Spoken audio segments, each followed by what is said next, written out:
गण गणपते नमः। बोलिए धन्वंतरी भगवान की जय, माता लक्ष्मी की जय। आप सभी को धनतेरस की हार्दिक शुभकामनाएं। माँ लक्ष्मी और भगवान धन्वंतरी की कृपा आप पर और आपके पूरे परिवार पर हमेशा बनी रहे। और भले ही माता लक्ष्मी भगवान विष्णु के साथ बैकुंठ जाकर रहें, लेकिन उनका एक अंश सदा सदा के लिए हमारे घर में विराजमान रहे। इसी कामना के साथ आज हम धनतेरस की पूजा विधि जानेंगे और हम माता से कामना करेंगे, हे माँ हमारे यहाँ आप सदा सदा के लिए विराजमान रहिएगा। आइए आप धनतेरस की पूजा विधि जानते हैं। धनतेरस का पावन पर्व कार्तिक माह में कृष्ण पक्ष की त्रयोदशी तिथि के दिन मनाया जाता है और धनतेरस की पूजा हमेशा प्रदोष काल में की जाती है। प्रदोष काल का समय वह होता है सूरज अस्त होने के 45 मिनट पहले से लेकर जब सूरज अस्त हो जाता है उसके 45 मिनट बाद तक का समय प्रदोष काल कहलाता है। तो प्रदोष काल में ही धन्वंतरी भगवान, भगवान गणेश जी और माता लक्ष्मी का पूजन किया जाता है।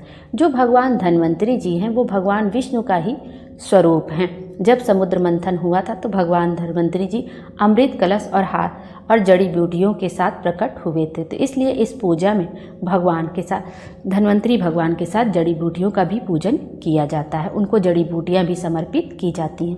सबसे पहले आपको जिस जगह पे पूजन करना है उस जगह को आप स्वच्छ कर लीजिए, पानी से लीप लीजिए, गंगा जल से छिड़काव कर दीजिए और उस जगह पे एक आप चौकी पाटा लगा दीजिए। दिशा का ध्यान रखिएगा, पूरब पश्चिम उत्तर। कहते हैं कि धन्वंतरी भगवान का पूजन हमेशा उत्तर दिशा की तरफ आपका मुख हो, इस तरह से पूजन करना चाहिए। यदि संभव है तो इस तरह मुख करके पूजन कर लीजिएगा, नहीं तो पूरब पश्चिम तो आप कर ही सकते हैं आराम से।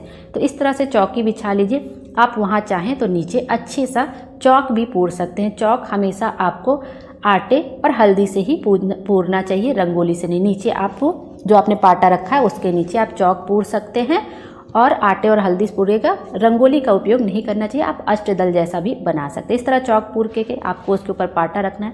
पाटा के ऊपर लाल या पीला जो वस्त्र आपको मिल जाए वो आपको बिछाना है। गंगा जल से छिड़काव कर देना है। उसके बाद आप चाहें तो कलश स्थापना करके भी पूजन कर सकते हैं और बिना कलश स्थापना के भी पूजा कर सकते हैं। तो आइए पहले जान लेते हैं कि पूजन कैसे करना है। यदि बाद में आपको कलश स्थापना करना होगा तो आप कलश स्थापना करके भी पूजा कर लीजिएगा, वो भी मैं बता दूंगी कि कलश स्थापना कैसे करके पूजन कर। वैसे भी किसी भी पूजा पाठ में कलश स्थापना करना बहुत ही शुभ माना जाता है। कलश के ऊपर दीपक प्रज्वलित करके रख देना, वो हम लोग जो दीपक हम प्रज्वलित करते हैं वो हमारी पूजा के साक्षी मानते हैं दीपक देवता को। तो आप कलश भी स्थापित करके कर सकते हैं और बिना कलश स्थापना किए भी कर सकते हैं। आइए अब जानते हैं कि कैसे पूजन हमें पूरा करना है। हमने एक चौकी लिया, पाटा लिया, उसके ऊपर हमने लाल वस्त्र बिछा लिया। अब यदि आपके घर में भगवान कुबेर देवता की आप कोई फोटो हो, प्रतिमा हो, तो आप उसको फूलों का आसन देके या अक्षत का आसन देकर, अक्षत रखिएगा तो उसके ऊपर थोड़ा पीला हल्दी छिड़क दीजिएगा। सफ़ेद चीज़ों का पूजन नहीं किया जाता है, आसन नहीं दिया जाता है। तो उस पर आप कुबेर देवता की प्रतिमा स्थापित कर दीजिए जिसमें सब भगवान बने हैं, जैसे कुबेर देवता, धन्वंतरी जी, भगवान विष्णु। तो आप वो प्रतिमा हो तो स्थापित कर दीजिए। यदि भगवान धन्वंतरी का फोटो नहीं मिला है, नहीं है, तो उसकी जगह पे आप भगवान विष्णु को भी स्थापित कर सकते हैं। यदि ये भी नहीं है तो आप क्या करिए कि एक पान का पत्ता ले लीजिए, पान के पत्ते पर सुपारी से ही भगवान धन्वंतरी भगवान बना दीजिए और भगवान विष्णु बना दीजिए। इस तरह से पान के पत्ते पर रख दीजिए। आप चाहें तो केवल धन्वंतरी भगवान भी बना के पूजन कर सकते हैं और चाहे तो विष्णु भगवान भी साथ बना के पूजन कर सकते हैं। इस तरह से आपको करना है। और उसके बाद जो घर में पुराने गणेश लक्ष्मी जी हैं उनको भी पूजा के स्थान पर रख देना है, क्योंकि जो हम नए लाएंगे उसको दीपावली के दिन पूजन किया जाता है। तो पुराने गणेश लक्ष्मी जी वहीं पे रख दीजिए। मिट्टी के ही होते हैं, बहुत लोग के यहाँ चांदी के भी रहते हैं, पीतल के भी रहते हैं, जो भी हैं आपके यहाँ रख दीजिए। उनका भी पूजन होगा साथ में। इस दिन जो आप बर्तन खरीद के लाए हैं, कुछ ना कुछ बर्तन खरीदना बहुत ही शुभ माना जाता है। कहते हैं कुछ भी इस दिन हम जो खरीद के लाते हैं उससे हमारे घर में जो भी चीज़ हम ले आते हैं वो 13 गुना होकर हमेशा मिलती है। तो 13 गुना उसमें वृद्धि होती है, इसलिए कुछ ना कुछ बर्तन अवश्य खरीद के लाया जाता है। इस दिन खड़ा धनिया और जो है हल्दी की गांठ अवश्य लाई जाती है। नमक भी खरीदा जाता है। इसी दिन लोग गणेश लक्ष्मी जी भी खरीद लेते हैं, जो कि बहुत शुभ होता है। झाड़ू भी इसी दिन खरीदी जाती है और झाड़ू का भी पूजन कर लिया जाता है। पूजन करने के बाद या पूजन करने से पहले भी आप झाड़ू का पूजन कर लेते हैं। इस तरह से होता है। ये सारी चीज़ें खरीदनी जाती है। और गोमती चक्र कमल गट्टा होता है घर में, जो है लेके आए हैं मार्केट से, तो आप उसको भी पूजन में रख लीजिएगा। कमल गट्टा और गोमती चक्र खरीदना भी बहुत शुभ होता है। और ये बहुत छोटी छोटी चीज़ें होती हैं जो बहुत सस्ते में आराम से मिल जाती हैं कम दाम में, तो हम लोग को ज़रूर खरीदना चाहिए। सोना चांदी एक बार नहीं खरीद पाओ, इतना महंगा है, लेकिन ये छोटी मोटी चीज़ें तो हम लोग खरीद ही सकते हैं। तो कमल गट्टा और गोमती चक्र जो हम लाए उसको भी कटोरी में रख के रख देंगे। सोना चांदी आपने जो भी ले आया आप उसको भी पूजा के स्थान पे रख दीजिए। वो सब माँ लक्ष्मी का प्रतीक माने जाते हैं, हम उनका भी पूजन करेंगे। गणेश जी लक्ष्मी जी हमने कर दिया। अब खील बतासा एक कटोरी में करके रख दीजिए। बहुत ही खील बतासा तो दीपावली के हर पूजन में लगता ही लगता है।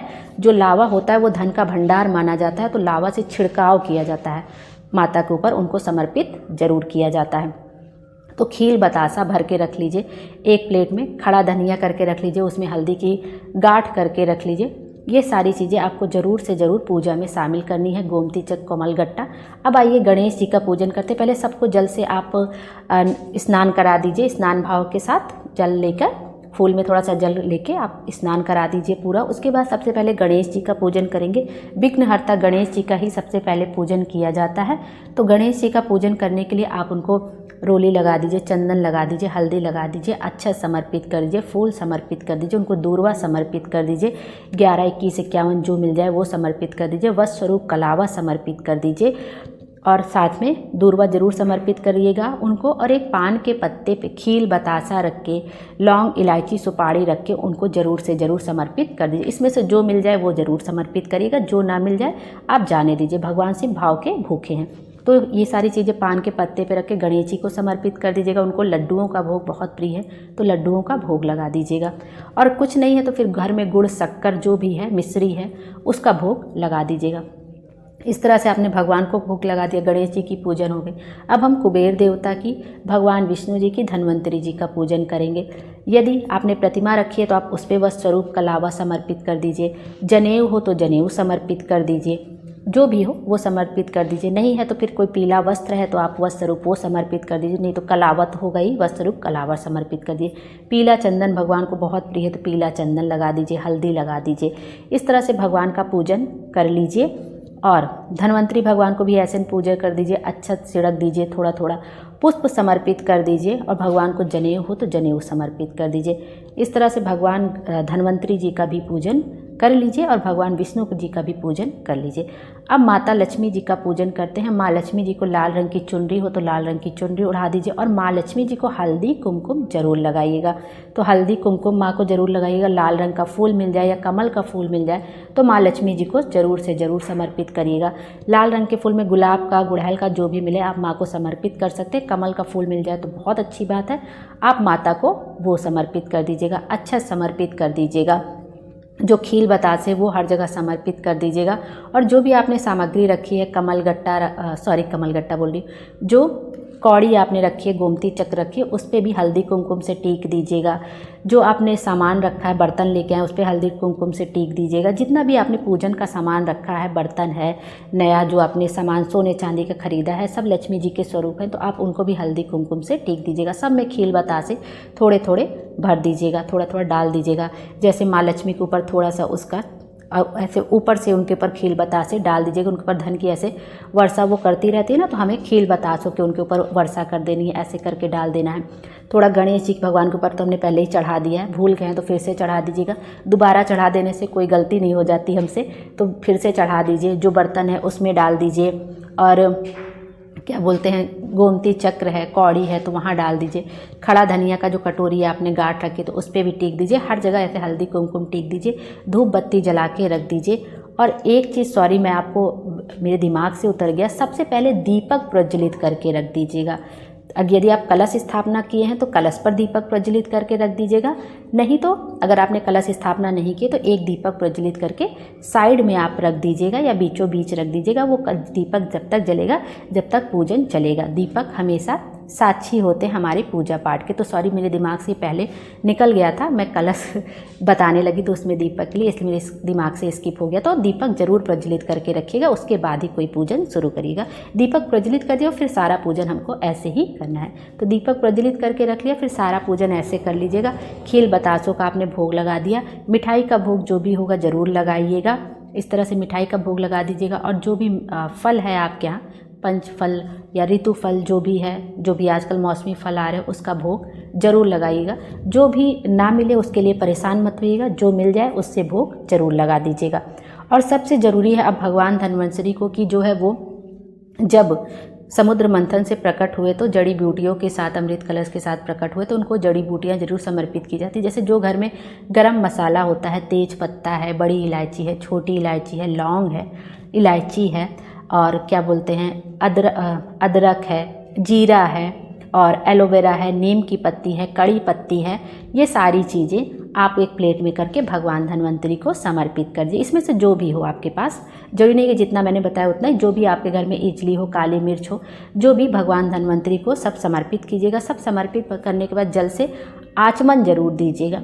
इस तरह से भगवान धन्वंतरि को दक्षिणा भी कुछ जरूर समर्पित करेगा। 11, 21, 51 की जो भी हमसे गलती हो गई हो पूजा में, उन गलतियों के क्षमा के लिए दक्षिणा जरूर समर्पित की जाती है। इस तरह से दक्षिणा समर्पित कर दीजिएगा और इसी भाव से पूजन करिएगा। फिर आप दीपक दूसरा जला के आरती कर सकते हैं या कपूर जला के भी आरती कर सकते हैं।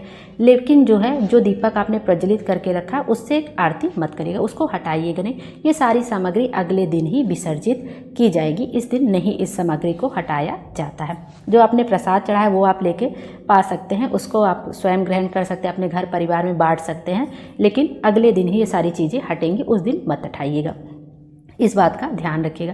इस तरह से आपने पूजन कर लिया, आरती कर लिया, हाथ जोड़कर विनती कर लीजिए और माता से कहिए कि हे माता रानी, आप भगवान विष्णु कृपा सागर भगवान नारायण के साथ हमेशा हमेशा के लिए हमारे घर में विराजमान रहिएगा। इस तरह से पूजन कर लीजिएगा। और इस दिन 13 दीपक अवश्य जलाया जाता है। एक यम का दीपक जलाया जाता है और 13 दीपक जलाया जाता है मिट्टी का। यम का दीपक लोग पुराने दीपक में भी जलाते हैं और नए दीपक में भी जलाते हैं। आपके यहाँ जैसे होता हो आप देख के जला लीजिएगा। यम का दीपक भी जलाते हैं इस दिन लोग, और बहुत सारे लोग छोटी दीपावली के दिन यम का दीपक जलाते हैं। तो जिस दिन आपके यहाँ जलाया जाता है उस दिन आप जला लीजिएगा। 13 दीपक अवश्य जलाइएगा। मिट्टी के दिए होने चाहिए, मिट्टी का दीपक ही जलाना चाहिए। 13 के अलावा आपकी जितनी श्रद्धा हो आप उतने दीपक जला सकते हैं। 13 दीपक जला के आपको एक रसोई घर में रखना है, एक हॉल में रखना है, एक जहाँ पे लक्ष्मी जी को रखते हैं तिजोरी अलमारी वहाँ पर रखना है, घर के द्वार पर रखना है, तुलसी जी के क्यारे के पास रखना है, जहाँ लक्ष्मी जी का पूजन किया है वहाँ पर रखना है, घर के मंदिर में रखना है, लैट्रिन बाथरूम में रखना है और घर के हर एक कोने में रखना है। और एक दीपक आपको ले जाके पीपल के वृक्ष के नीचे रखना है, सरसों के तेल का। आप देसी घी का भी दीपक प्रज्वलित कर सकते हैं और सरसों के तेल का भी दीपक प्रज्वलित कर सकते हैं। लंबी बाती का ही दीपक इस दिन प्रज्वलित करिएगा। लंबी बाती का दीपक माता लक्ष्मी के लिए जलाया जाता है, धन में वृद्धि के लिए, समृद्धि के लिए। तो लंबी बाती का ही दीपक आप यूज करिएगा इस दिन। और फिर माता रानी से जब दीपक वगैरह प्रज्वलित कर लीजिएगा तो झोली पसार के माता से नमन करिएगा और झोली को अपनी ओर ही गिराइएगा। माता रानी से कहिएगा कि हे माता रानी, मैंने आपका सच्चे दिल से पूजन किया है, जो भी हमसे त्रुटि हुई है उसके लिए मुझे क्षमा करिएगा और हमारी पूजा को स्वीकार करिएगा। जो भी आपके मन में भाव आए उस भाव से आप फिर पूजन करिएगा और अपनी गलतियों के लिए क्षमा मांग लीजिएगा। और बाकी कल हम सारी चीज़ों का आप विसर्जन कर दीजिएगा। जो आपने दक्षिणा वगैरह चढ़ाया, अपने घर में कोई बच्चा है तो उसको दे दीजिएगा, कोई लड़की है तो उसको दे दीजिएगा, नहीं किसी पंडित जी को दे दीजिएगा। बाकी जो सामग्री है उसको आप यूज में ले आ लीजिएगा और जो विसर्जन करने लायक है उसको विसर्जन कर दीजिएगा। और एक बात और, जब आप भगवान का पूजन करते रहे, जैसे आपने गणेश जी को पान के पत्ते पर रखकर खील बतासा समर्पित किया, वैसे ही लौंग इलायची सुपारी के साथ वैसे ही एक पान का पत्ता और लेके उस पर खील बतासा रख के भगवान धन्वंतरि के सामने भी रख दीजिएगा, यदि हो पाए तो। नहीं तो खील का बतासा तो हमने चढ़ाया ही हुआ है। तो इस तरह से रख के एक खील बतासा पान के साथ भगवान धन्वंतरि के सामने भी रख देंगे। इस तरह से पूजन कर लीजिएगा। आइए अब जान लेते हैं कि अगर कलश स्थापना करना होगा तब हम कैसे करेंगे। तो एक लोटे में जल भर लीजिएगा और अपने बाएं हाथ पे, जिधर आपका मुख हो उसके बाएं हाथ पे ही हमेशा कलश स्थापना किया जाता है। भगवान के हमेशा दाहिने हाथ पे और हमारे बाएं हाथ पे, है ना। जैसे आप बैठेंगे सीधा पूरब दिशा की ओर देखते हुए, तो आपके हमेशा बाएं हाथ पे भगवान के दाहिने हाथ पे कलश की स्थापना की जाती है। तो कलश स्थापना करने के लिए आप थोड़ा सा चावलों का आसन दे दीजिएगा अच्छत का, उसके ऊपर थोड़ा हल्दी छिड़क दीजिएगा, उसके ऊपर एक लोटा रखिएगा, लोटे में जल भरिएगा और जो लोटे का मुंडी होता है, सिर पत्ता होता है, उस पर कलावा मौली अवश्य बांधिएगा। और उसके बाद आम पल्लो 5, 7 या पान के पत्ते, अशोक के पत्ते जो भी मिल जाए, आम पल्लों से सजा दीजिएगा उसको। आम पल्लों को हल्दी कुमकुम से टीक दीजिएगा। उसके ऊपर चावल से भरी कटोरी रखिएगा, प्लेट रखिएगा और उसमें भी हल्दी छिड़क दीजिएगा और उसके ऊपर एक दीपक प्रज्वलित करके आप भगवान की तरफ मुख करके उस दीपक को प्रज्वलित कर दीजिएगा। यदि आप कलश स्थापना करके पूजन करना चाहते हैं तो कलश स्थापना करके पूजा करना बहुत ही शुभ होता है। इस तरह से आपको कलश स्थापना करके पूजन कर लेना है। और जो आपका लोटा है उसमें भी स्वास्तिक बना दीजिएगा। स्वास्तिक नहीं बना रहे तो हल्दी से, रोली से उसको चारों तरफ टीक दीजिएगा। 5 बार 7 बार आम के पत्ते पर लगा दीजिएगा। जो प्लेट है चावल की उस पर लगा दीजिएगा। इस तरह से पूजा कर लीजिएगा। जो दीपक है उस पर भी हल्दी कुमकुम लगा दीजिएगा। इस तरह से सारी चीज़ों का कलश स्थापना करके भी आप पूजन कर सकते हैं। कलश स्थापना, जो लोटा का जल है ना, आपको उसमें क्या क्या डालना है वो भी ध्यान से जान लीजिए। कलश के जल में आपको 1 सुपारी, 1 कमलगट्टा, कमलगट्टा इसलिए डालेंगे क्योंकि माँ लक्ष्मी का पूजन हो रहा है। 1 सुपारी, 1 कमलगट्टा, लौंग, इलायची, 1 फूल और 1 का सिक्का डाल के हम कलश की स्थापना करेंगे। फिर उसके ऊपर अक्षत वाली कटोरी रखेंगे, ढक देंगे और उसके ऊपर दीपक प्रज्वलित कर देंगे। इस तरह कलश स्थापना करके आप चाहें तो उसके ऊपर नारियल भी रख सकते हैं और दीपक अलग से प्रज्वलित कर सकते हैं, या उसी के ऊपर कलश वाला दीपक आप प्रज्वलित कर सकते हैं। और फिर जब तक पूजन होगा घी इतना भरिएगा, देसी घी, कि जब तक पूजन हो धन्वंतरी भगवान का तब तक वो आपका दीपक जलता रहे। इस तरह से पूजा कर लीजिएगा। 13 दीपक जला दीजिएगा। यम का दीपक भी आपके यहाँ जलाया जाता हो इस दिन तो यम का दीपक जरूर से ज़रूर जलाइएगा।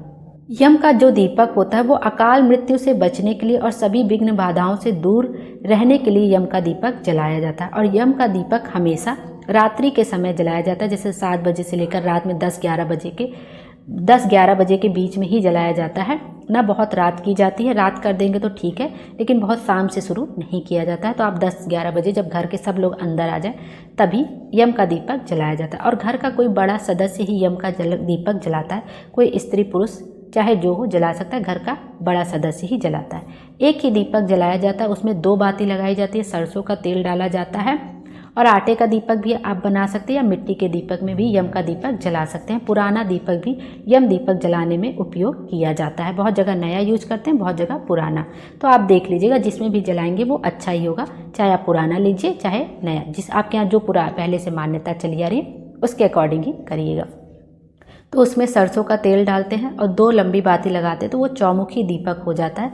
और तेल इतना भरना है कि रात भर अच्छे से जल जाए, मतलब ब्रह्म मुहूर्त तक ना जले लेकिन सारी रात अच्छे से जल जाए, क्योंकि यम का दीपक को बार बार किसी को देखना नहीं चाहिए। और फिर आपको पहले यम दीपक का अपने घर में ही पूजन कर लेना है।